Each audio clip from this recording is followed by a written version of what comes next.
Skipulag segir til hvernig nýta megi land og hvar megi staðsetja þætti eins og íbúðabyggð, atvinnustarfssemi, þjónustu og græn svæði. Allt land á Íslandi skipulagsskylt, en skipulag unnið í nokkrum þrepum. Efsta þrepið Landskipulagsstefna sem heilstæð stefna fyrir öll sveitafélög í landinu. Næsta þrep Svæðisskipulag, en það áætlun nokkurra sveitafélaga sameiginleg hagsmunamál eins og byggðaþróun, samgöngur eða vatnsvernd. Þar á eftir aðalskipulag sveitafélags, þar sem settar reglur landnotkun, fyrirkomulag byggðar og náttúruvernd.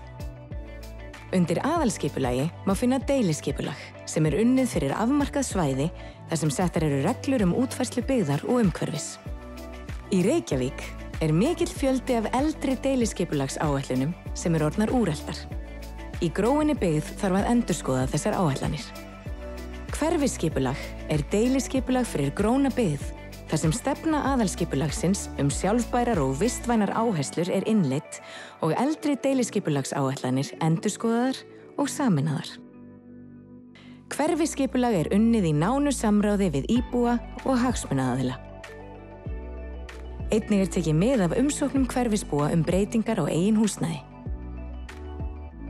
Í skipulagsvinnunni rík áhersla lögð á að vinna með sérkenni og styrkleika hvers hverfis.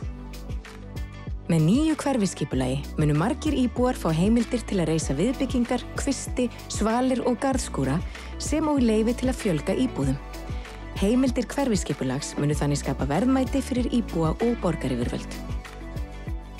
Þegar hverfisskipulag hefur verið samþykkt, geta íbúar fundið allt skipulag í þeirra hverfi í nýrri hverfasjá.